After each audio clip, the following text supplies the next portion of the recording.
con quienes escuchan Radio Maya Visión.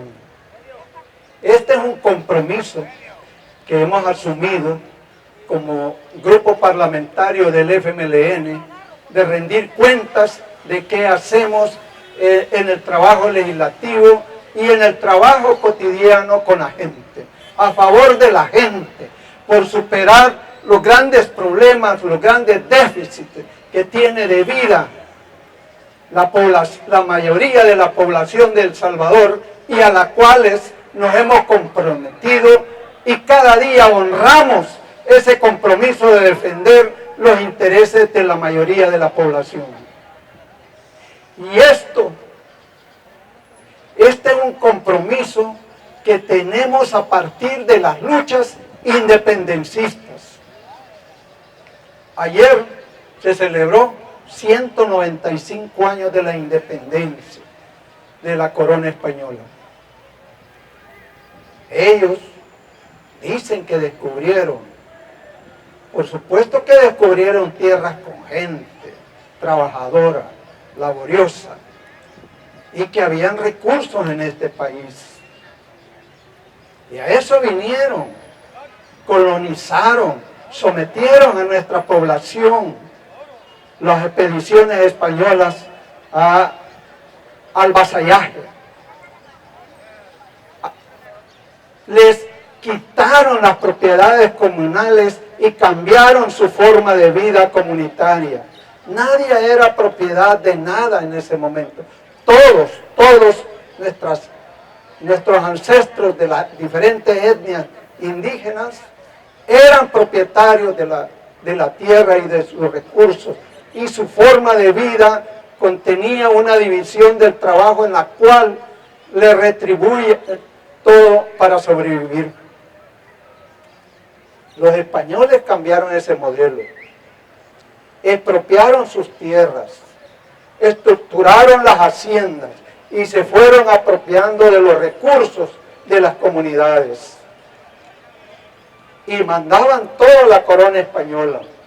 En algún momento, la forma de satisfacer las necesidades de la población y de ellos mismos cambió total, dio un giro total que les enfrentó con la corona, porque la corona española ya no les permitía negociar con el mundo, no solo para llevar el producto que acá se producía, sino que para recibir, o en el intercambio comercial, recibir aquellas cosas de la vida cotidiana y para la producción que no se producían en el país ni en España.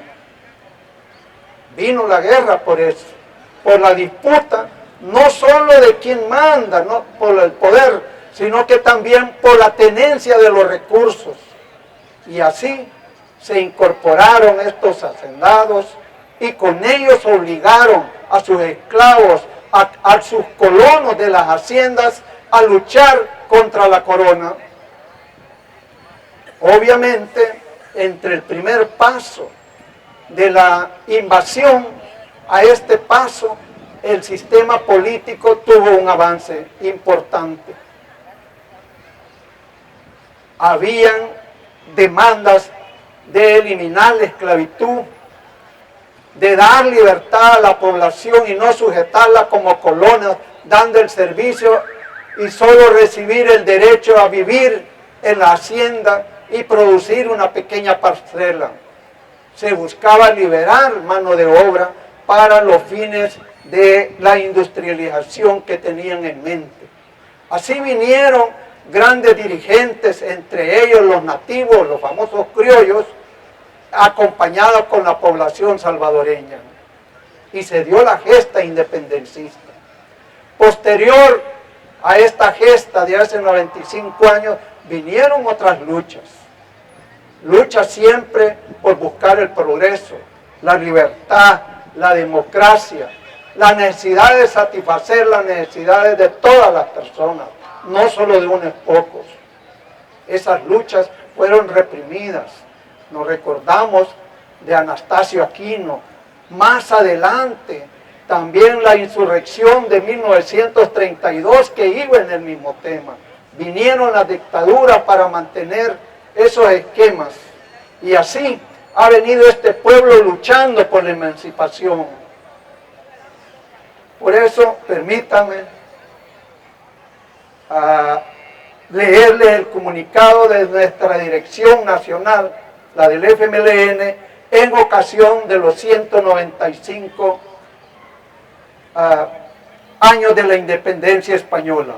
Leo: defender la patria es luchar por alcanzar los ideales de paz, justicia social y libertad. A 195 años de la firma del Acta de Independencia de la Corona Española, el Frente Farabundo Martí para la Liberación Nacional, FMLN, saluda al pueblo salvadoreño y demás pueblos hermanos de la región, que este 15 de septiembre reafirmamos nuestra voluntad de independencia y soberanía y nuestra lucha por un futuro de paz, justicia y libertad. Reivindicamos la patria de todos y todas, una patria justa, una patria expresión de nuestra historia, nuestra memoria e identidad, un sentimiento patriótico que no se limita a los símbolos, colores y costumbres. La patria es solidaridad. La patria es el ámbito de todos, hombres y mujeres, que entregamos lo mejor de nosotros mismos para sacar adelante el país. Esto es patria. Este 195 aniversario de nuestro nacimiento como nación libre y soberana nos encuentra con enormes desafíos ante la historia. Estamos decididos a avanzar en el camino de la justicia social, de la profundización de la democracia como expresión ineludible de participación activa del pueblo y en el desarrollo económico con equidad que permita a nuestra sociedad desplegar sus enormes capacidades creativas, productivas, artísticas, innovadoras para dar un nuevo impulso al crecimiento de nuestro querido país. Reafirmamos entonces nuestra voluntad y compromiso de profundización de buenos cambios para seguir llevando a El Salvador hacia un horizonte de equidad, superando obstáculos y buscando los acuerdos necesarios entre quienes habitamos esta patria orgullosa y digna. Por eso, este día llamamos a unir esfuerzos y voluntades de todos en favor de esa patria que nos representa, a cada habitante de este suelo sagrado, para seguir avanzando hasta hacer realidad en anhelo de un país donde vivamos sin violencia y sin hambre, con democracia, igualdad y justicia social para todos. Esa patria deseada por la que tantos hermanas y hermanos que nos precedieron dieron su vida como expresión indoblegable de lucha por la conquista de ese porvenir. Retomamos hoy, en este 15 de septiembre de 2016, aquel compromiso, lo reafirmamos y lo expresamos como una invitación a fortalecer la unidad nacional en cada rincón de nuestra patria. Comisión Política del FMLN, 15 de septiembre de 2016. Ciertamente, este compromiso que ayer nuestra dirección nacional ha reafirmado en nombre de toda la militancia del FMLN y en nombre de cientos de miles y miles de familias con las cuales estamos comprometidos a defender sus intereses. Lo reafirmamos y también ha sido el eje de la gobernabilidad a partir de que conquistamos el poder ejecutivo Ciertamente con la llegada del FMLN al gobierno se abrió realmente una opción de progreso e independencia política. A partir de la llegada del FMLN al Ejecutivo, podemos afirmar que hay independencia política entre los diferentes órganos de gobierno principal del Estado salvadoreño. Ya no se da aquello que el presidente, mediante una llamada, determinaba que se hacía en la Asamblea Legislativa o en el órgano judicial. Este es un progreso, porque también al mismo tiempo, como producto de la lucha armada del FMLN y del pueblo salvadoreño, abrimos la ventana de la democracia, de la libertad de expresión, de la libertad de organización y la libertad de exigir cuentas, como también la libertad de lucha para demandar lo que es necesario para sobrevivir, para construir un futuro de progreso para nuestra familia y para el país. Claro, esto no es fácil, hay resistencias, pero se ha empezado a afirmar el progreso y la independencia política en este país. Pero la independencia no es solo la vigencia del mecanismo, del instrumento de la democracia, es también buscar independencia, la independencia económica en todos los hogares salvadoreños y también del país, que permita a los sectores tradicionalmente marginados alcanzar el progreso, alcanzar una vida digna que se materializa en educación, en la existencia de condiciones de acceso al trabajo, de tener ingresos permanentes, a una vida digna, a una seguridad alimentaria que alcance a cubrir por lo menos la canasta básica ampliada, a disfrutar de seguridad, tanto pública como jurídica, y no solo que lo jurídico proteja a los que tienen atesorado la riqueza del país. Estos son los aspectos esenciales que la política, la filosofía del buen vivir impulsa el gobierno del profesor Salvador Sánchez Serén, nuestro presidente. Y eso, por supuesto, da resultados, ha tenido resultados relevantes que la derecha, que ha perdido sus privilegios, oculta.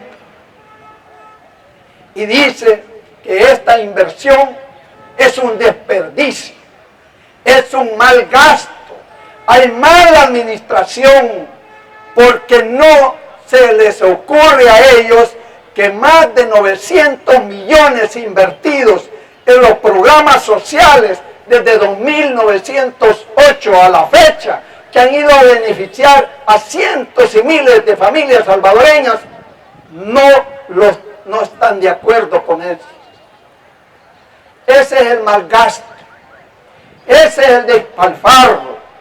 Y miren, dicen que es el despilfarro los bonos que se dan en salud y en educación, la pensión básica, la pensión universal que se da al adulto mayor, el apoyo al programa temporal de empleo que se le dan a cientos de familias salvadoreñas, a la pensión que se les da a los veteranos de guerra. También dicen que es despilfarro, es mala administración el esfuerzo que se hace para el financiamiento de los programas de educación, al programa del vaso de leche, a las becas, a la alimentación escolar y al paquete escolar que hoy cubre universalmente hasta bachillerato. También para ellos es el despilfarro de apoyo que se da a las familias en el área agropecuaria, dándole asistencia técnica y los insumos especialmente para producir maíz y frijol.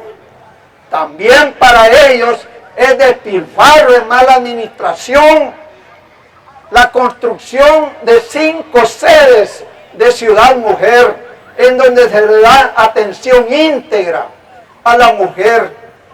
Y por eso se están oponiendo a la proyección de construir este año 3 sedes mujeres en nuestro país.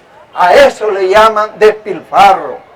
También le llaman despilfarro a los subsidios que se dan a las familias de bajos ingresos, como es al gas licuado, al transporte público y a la energía eléctrica. Hoy andan, imagínense que han estado exigiendo que se eliminen los subsidios, que se desamparen a las familias que no alcanzan a cubrir la canasta básica. Ya no digamos la ampliada, las que necesitan al día a día esa solidaridad del Estado. Bueno, han venido insistiendo que hay que quitarlo.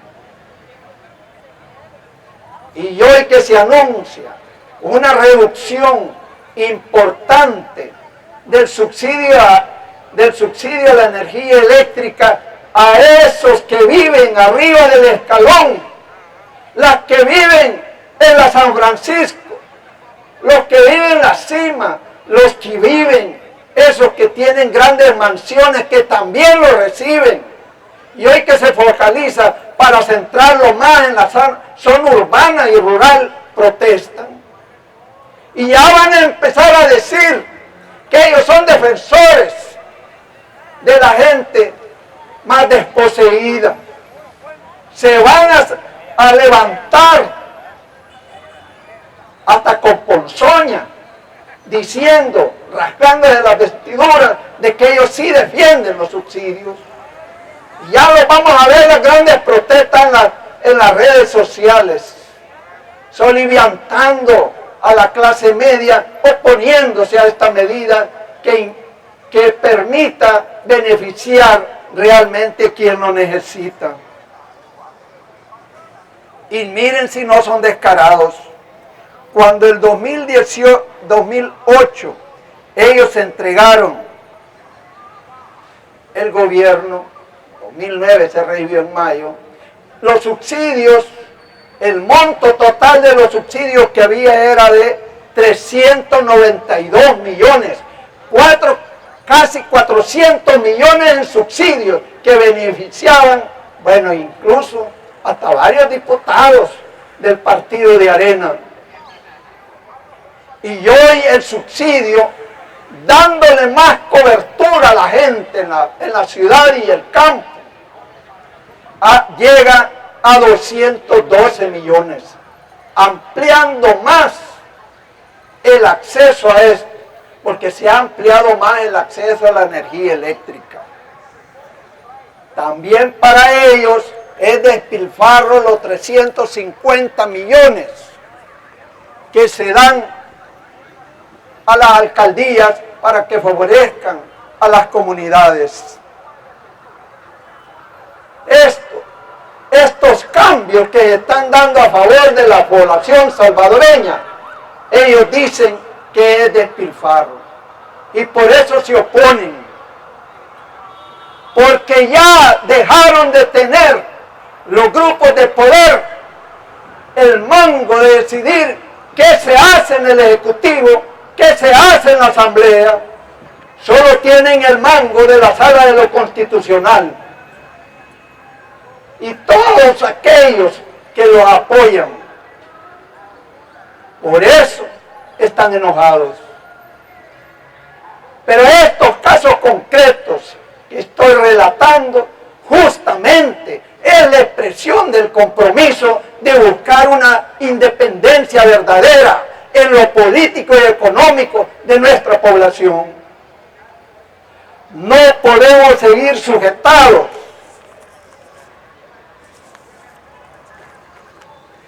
a mantener las desigualdades. Y esta inversión ha permitido ir reduciendo desigualdades. El 2008, el nivel de concentración de la riqueza en nuestro país representaba el 53%. Es decir, que entre los 10 deciles, de los dos primeros de más altos ingresos en este país, representaban el 53%. En 6 años, el FMLN ha bajado ese porcentaje al 40%, producto de la inversión social que se ha hecho y producto, y eso les duele, de cobrarles su obligación tributaria, de combatir la evasión, de hacerles que paguen al fisco sus obligaciones con la sociedad salvadoreña. Por eso dicen que tenemos más recaudación. Por supuesto que hay más recaudación, porque se les está obligando a pagar, se les está fiscalizando, y hoy no quieren eso. Y la desigualdad se ha reducido. Hay un indicador que publica el Programa de las Naciones Unidas, que es el indicador de Gini. Dice que en el año 2008, el 0.48% del coeficiente de Gini, así le llaman al indicador de la medición de la desigualdad, era de 0.48. Y en 6 años de gobierno se ha reducido al 0.38%. Es decir, que los resultados de la inversión social que han impulsado los gobiernos del FMLN son efectivos, que no es un desperdicio. Claro, han sido afectados ellos, los grandes, los que se adueñaron desde la invasión a los territorios salvadoreños, y sus herederos, sus predecesores, le están reduciendo esa riqueza impulsada por la política de buscar equidad y igualdad en los recursos del Estado para todos los salvadoreños. Solo fíjense, ya está publicado, y no por el FMLN, sino por organismos internacionales privados, que hay 160 empresarios, empresas jurídicas o naturales, que concentran 21.000 millones en activos, 21.000 millones en 160 empresas o empresarios,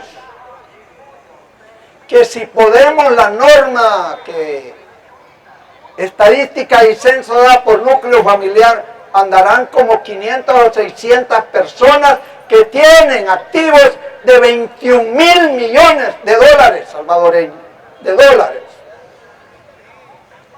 Eso, si lo comparamos, ¿cuánto representa el PIB actual?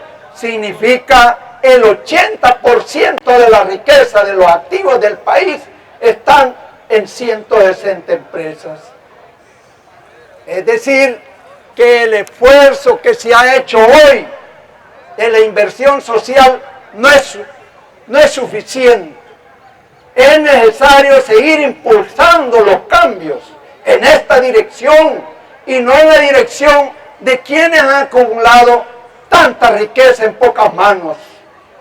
Así los indicadores de la pobreza, miren, en 20 años, Arena solo redujo en 3% el índice de la pobreza en el país.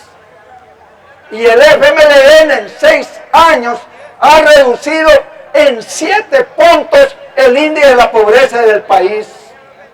En 2008 la pobreza era del 40%, hoy la tenemos en el 31%, el índice de la pobreza.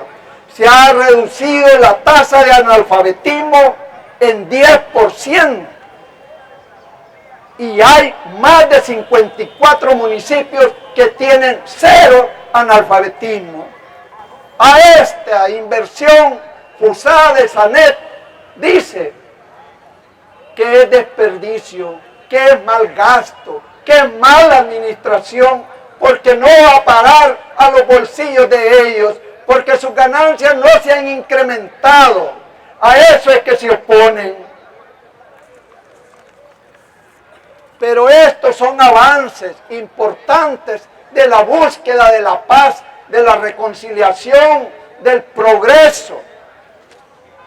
Por supuesto que esta independencia, igual que nuestros antecesores, los luchadores, encontraron dificultades, también este gobierno está encontrando muchas dificultades, mucha resistencia, mucha oposición a que cambien esta realidad, a que mejoremos la mayoría de la población.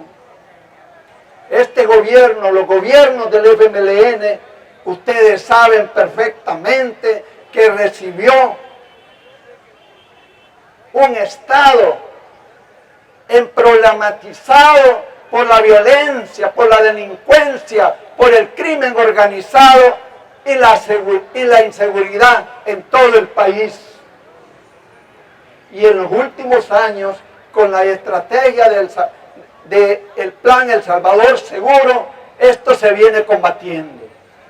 Hemos iniciado un esfuerzo a reducir en algunos espacios la violencia, a generar espacios de convivencia, de seguridad, pero eso es con la participación de la ciudadanía, y a eso se oponen. Por supuesto que han hecho todos los esfuerzos de quitarle financiamiento a estas iniciativas, y allí han contado con el concurso de 4 magistrados de la Sala de lo Constitucional, que confiscaron 100 millones de 900 millones aprobados por la Asamblea Legislativa del Ejecutivo.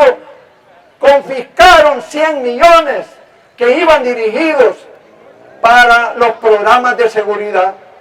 Y claro, lo que no se invirtió en ese momento, un año después, cuesta más caro.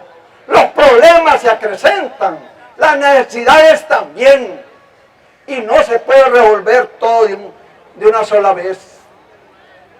Se recibió, si vamos a llamarle a la empresa como administración al Estado, también se recibió en problemada, con déficits, sin dinero en la caja, a tal grado que en ese año 2009 que se recibe, tuvo que endeudarse. La Asamblea Legislativa aprobó 1.500 millones de colocación de bienes para pagar, para ordenar lo que hoy se conoce, que se huevearon los gobiernos de Arena, y quedó poquito en caja, solo para mantener la administración. 1.500 millones de endeudamiento. Y ese arrastre, por supuesto que pesa, no se elimina. No se elimina de una sola vez, y hay que poco a poco hacer esfuerzos para ir quitando esos déficits, esos gastos. El endeudamiento se ha incrementado porque también se privatizaron las pensiones. Le quitaron el fondo para pago de pensiones al Estado y le generaron una obligación de pagar a los pensionados sin tener fuente de ingreso. Y eso ha venido incrementando año con año la deuda, que hoy pesa demasiado en las espaldas del pueblo salvadoreño, porque esa deuda la pagamos todos los salvadoreños, estén o no estén en el sistema de pensiones, la pagamos todo para pagar a más de 120 pensionados actualmente.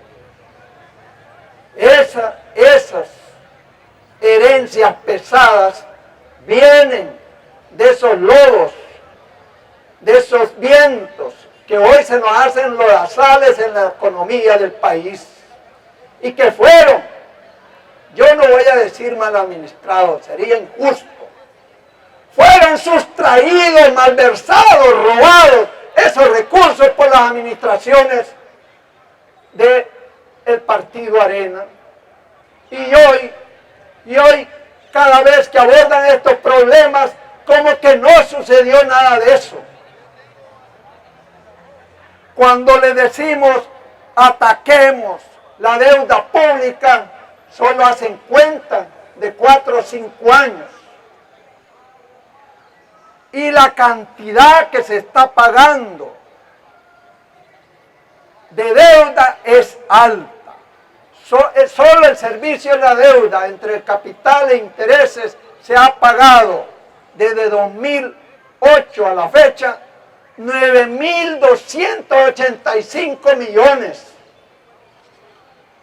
Casi 10.000 millones que se pagan de esa deuda. Y de eso, más de 7.000 millones son de la deuda adquirida por los gobiernos de Arena. El FMLN ha adquirido cerca de 2.500 millones para sus programas. Y con eso está también pagando la deuda. Y ellos hoy quieren hacer borrón y cuenta nueva de eso. Por supuesto que hay problemas. Y esto nos genera problemas de caja. Por eso, en una política de diálogo,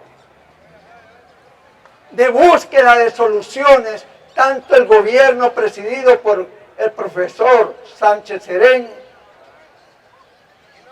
y el FMLN se han instaurado diferentes espacios de mecanismos, son mesas de diálogo, son mesas de concertación, tanto en el área de salud, tanto en el área de la educación, en el área de la seguridad y justicia, en donde participan todos los sectores, iglesias, partidos políticos, empresarios, representantes del movimiento social, incluso organismos de cooperación de gobiernos extranjeros. Y ahí hay un menú de soluciones que pasa por resolver el tema de la liquidez para evitar que el Estado deje de incumplir sus obligaciones, como el pago de pensiones, como el pago a proveedores, y que no deje de pagar la deuda, porque hasta hoy la ha honrado. Y por eso el sistema financiero internacional le presta, porque todos los análisis que hace es que hay una economía, si bien es cierto que sus indicadores de crecimiento son bajos comparados a otras economías, pero va creciendo. Y en la tendencia de la economía actual en Centroamérica, la única economía que va creciendo con más rapidez que las otras es la de El Salvador. Claro, nos dicen, pero los otros tienen más crecimiento. Es cierto, porque no han tenido los robos que aquí se han dado, no han tenido el endeudamiento que aquí se han dado. Aquí endeudaron el país para pagar la cuenta corriente, solo los salarios, y para llevarse la inversión a los bolsillos de los empresarios, de los patrocinadores de Arena. Eso es lo que ha sucedido en este país. La deuda por sí o los préstamos por sí no son malos. Son malos si no los honra, son malos si no lo invierte a favor de la población. Por eso se ha planteado que se ha planteado la aprobación de 1.200 millones en bonos para pagar. Imaginen hasta dónde ha llegado la situación, que hay que pagar deuda de corto plazo, o sea, aquella que se paga en menos de un año y llega ya cerca a 1.000 millones para pagar deuda de corto plazo y también las pensiones. Y solo quedarían prácticamente 200 millones para la inversión. para los programas de la inversión social. Y a eso, bueno, ya lo dijeron, no van a votar. Yo esperaría que reflexionen, porque ellos saben cuál es el problema. ¿Cuál es el problema de llegar a impago del país? Las consecuencias para la mayoría de la población van a ser más graves, porque se encarece todo el país. También se ha planteado en el tapete, en la búsqueda de solución, encontrar mecanismos que regulen este crecimiento de la deuda, es decir, que hay que bajarla. Mecanismos que permitan no incrementar los gastos en aquellas áreas que no sean para la inversión social y para la productividad. Y por supuesto, dar indicadores de evaluación, de rendición de cuentas. Esta es una exigencia que ha venido haciendo Arena, pero a ella no le interesa.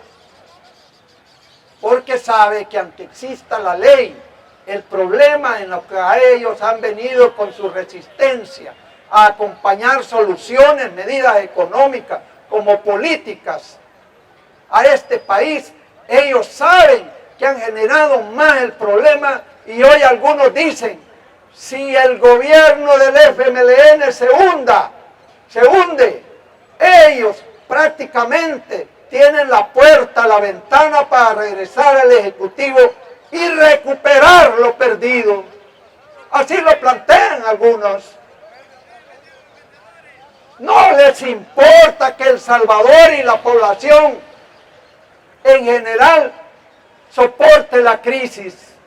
Por eso ahí están diciendo que hay que despedir gente. A nosotros nos dicen a cada rato, nosotros no estamos proponiendo despidos, dicen. Pero dicen que hay muchas plazas en educación y hablan de cerca de 8.000 a 9.000 plazas en educación.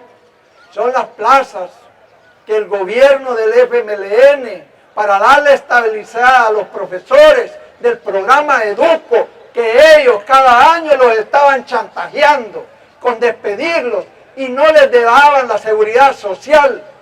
El FMLN les dio la estabilidad y la seguridad social y el pago a punto y desapareció ese chantaje. Hoy dicen eso o dejan entrever que eso hay que despedir porque eso fue un incremento y dicen que son los activistas del FMLN. También lo mismo dicen con salud. La ampliación de la cobertura del servicio de salud. Dicen que eso también son plazas para activistas. Dicen, ellos dicen, no estamos pidiendo destitución, pero esas plazas hay que quitarlas. Están hablando de cerca de 10.000 plazas. También que hay que correr a la gente a la calle. Esas son las medidas que quieren proponer. Y además en los pasillos dicen que hay que subir el IVA. Nosotros a eso les respondemos, no estamos de acuerdo. Nosotros vamos y hemos propuesto combatir la evasión y la elusión. Es decir, que los que tienen la obligación de pagar los impuestos, lo paguen. Aquí hay, según lo que anuncian varios estudios, hay 1.600 millones que se dejan de pagar para este año, producto de la evasión.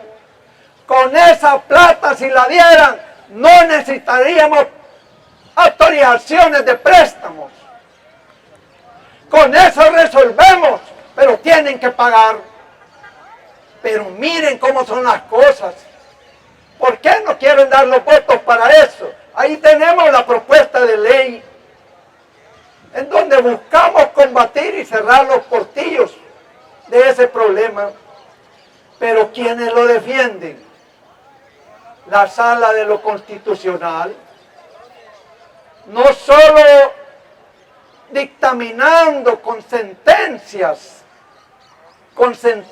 que le han quitado al Estado recibir tributos en más de 1.400 millones en lo que va de 6 años, sino que fíjense que en abril del 2015 el Ministerio de Hacienda publicó que una empresa Telecom, que por cierto los dueños son la familia del magistrado que fue expresidente de la Sala de lo Constitucional y sigue allí en la Sala de lo Constitucional, para 2015 se reportó que estaba tenía en mora 3.1 millones del IVA que no es de ellos, el IVA que pagan todos los consumidores del servicio de telefonía que ellos le daban.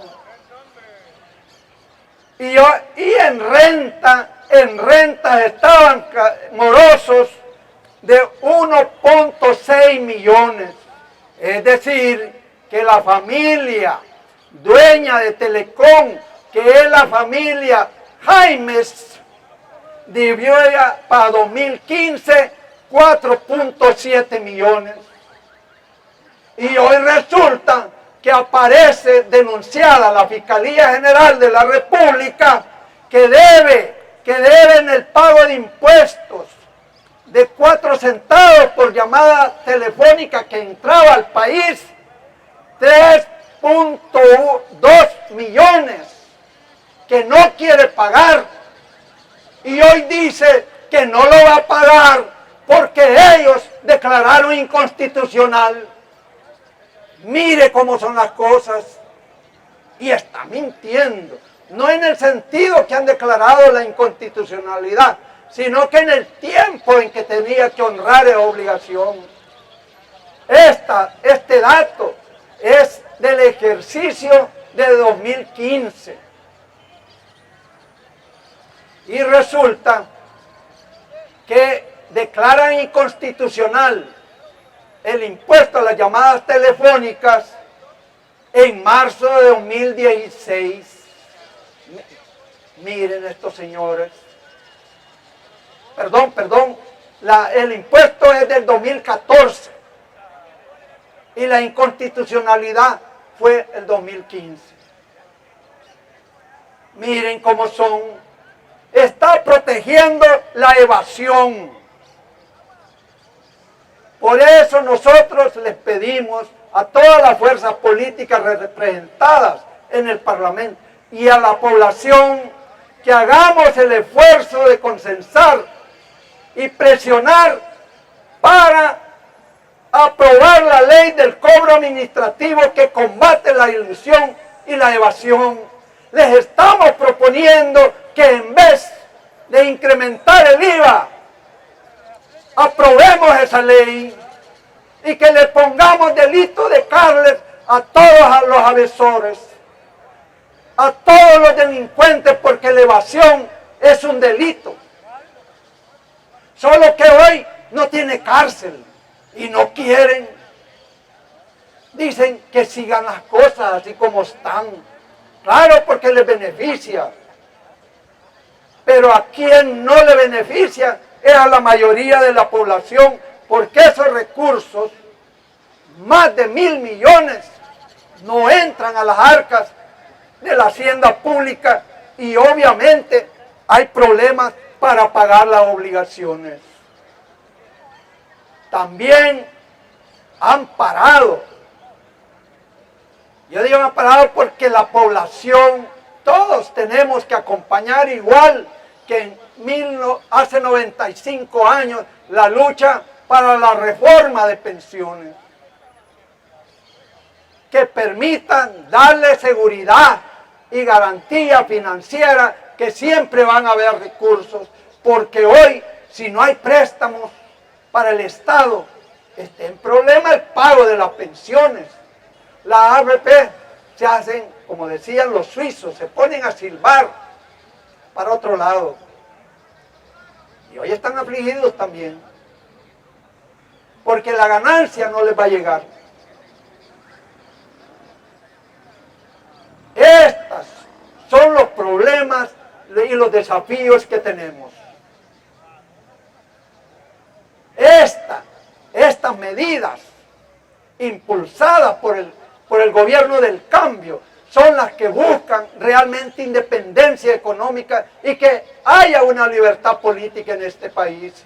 Solo así podemos continuar en un esfuerzo de avanzar en democracia, de avanzar en nuestra soberanía, en nuestro derecho a decidir los destinos de este pueblo, de poder adoptar medidas que todos tengamos salud, educación, seguridad, techo, alimento y vestido.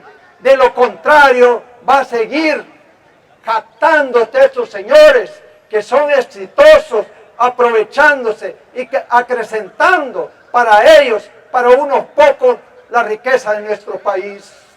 Estos son los desafíos presentes, estimados conciudadanos, estimadas salvadoreñas y salvadoreñas todas, de aquí y fuera en el territorio salvadoreño.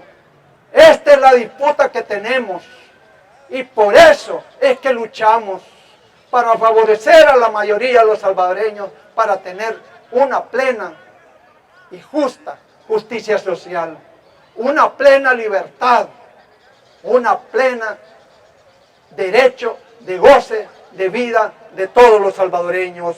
Este es el desafío y este es el compromiso que tenemos para continuar en esta ruta de progreso que se levantó hace 195 años, independizando de la colonia española, y hoy tenemos que independizarnos de ese grupito de unos pocos que hoy mantienen secuestrada la riqueza del país y que quieren coartar las libertades para mantener a la mayoría del pueblo salvadoreño en la opresión. Así es que los invito a estar alertas, a generar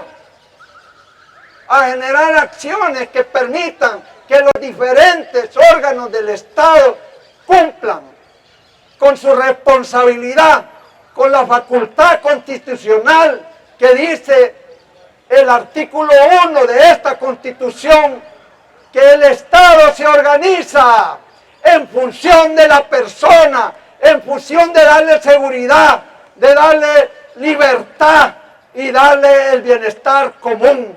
Y no es el bienestar de unos pocos. Así es que a pedir cuentas, a buscar más Contraloría y a luchar porque la democracia sea efectiva, que busquemos equidad, que busquemos dignidad, que luchemos por un país próspero, pero próspero para todos los salvadoreños y salvadoreñas. No se dejen confundir por aquellos que creen que hablar que la hoja amarilla se cae del árbol es la solución.